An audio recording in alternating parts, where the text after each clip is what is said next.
Customizing a plan. Yep. That goes hand in hand with actively listening, right? And they're picture perfect. You have the paint and picture perfect, and the last thing you want to do to confirm that that actually is their paint and picture perfect is do a hypothetical. Hey guys, welcome to another episode of Sales with Jay and Ron. Yep, where we are turning script readers into pro salespeople. Woo! All right, guys, today's topic, we're going to be talking about customizing a plan. Yep. So guys, when we're talking about customizing a plan, that goes hand in hand with actively listening, right? A lot of us, especially when we're starting out, we're all about me. I want to buy your house. I want to make money. I want to start a business, right? I want to do all these things. I want to get contracts. I don't want to get fired. The problem with that is that you're forgetting that most of the time, if someone's willing to sell their house, they're probably in distress. And when you're in distress, you probably need some kind of guidance. The first step to knowing what that distress is and what kind of guidance they need is to actively listen, guys. Really take in their situation and why they're even calling you or why they're even willing to speak to you, right? Something's going on, and you only get that when you actively listen, right? Yeah, guys, and another key thing when you're actively listening is to just ask the questions and then be quiet. Because once you're asking these questions, you can actively listen, and that's when you can help customize a plan for the seller. So that's why what Ronnie was saying, when you're actively listening, that's when you're looking to hear for their pain and their picture perfect of what they would want. So what is pain, right? Pain is their motivation for why they're selling the place. Is it because they need to move for a new job and they can't have two properties? Is it because they can't afford their mortgage? Is it because they just want to start fresh because they're going through a divorce?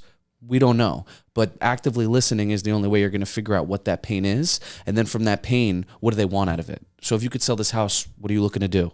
Then now you're actively listening for, I would love to get out of here and move to Florida. Oh, okay, so if you can sell this house, get to Florida, in the next month, that's all you need for you to actually sell the place? Yes, I would love that. Or no, this is what I need. So that's why you want to make sure after you're actively listening, you try to find their pain and picture perfect. So then you can now really start customizing a plan for them. If you've been actively listening, you have the pain and picture perfect.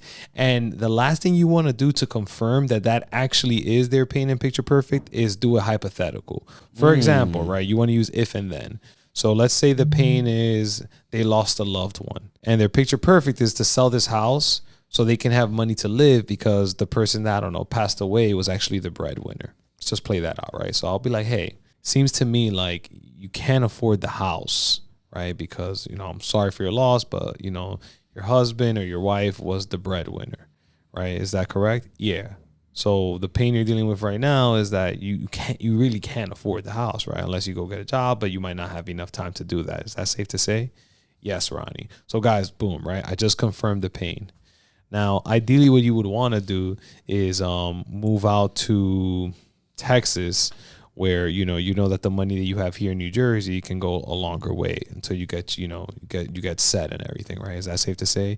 Yeah, Ronnie. So even if I were to buy this house, I would need to give you time to find your next house in Texas, right? Because where are you going to go? That's true, Ronnie.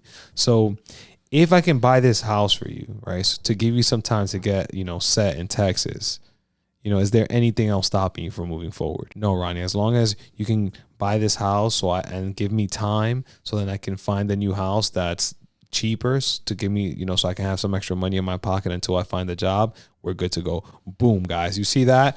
I confirmed that the pain is correct and that the picture perfect is correct. And I didn't commit to buying the house. We actually don't even know we're buying the house at that point, right? We haven't even looked at the numbers. But we want to make sure that if we can do this and if we can give her the time she needs and all that they're ready to move forward. If that's a true statement, then we keep it moving. Yeah, guys. And then the only other thing, if you're worried about like, oh, wait, what about price? They're going to keep bringing up price. Easy fix. All right, hey, guys, I know we don't know the price yet, but if I can be in a ballpark for what you guys need and give you the time to find your next place and buy this property so you can figure all of that out, is that something you'd be 100% ready to move forward on? Then now, if it's anything but a 100% yes, you go figure out those deal killers, and you can definitely watch another video on deal killers to just really see how we dig deeper in there. Boom.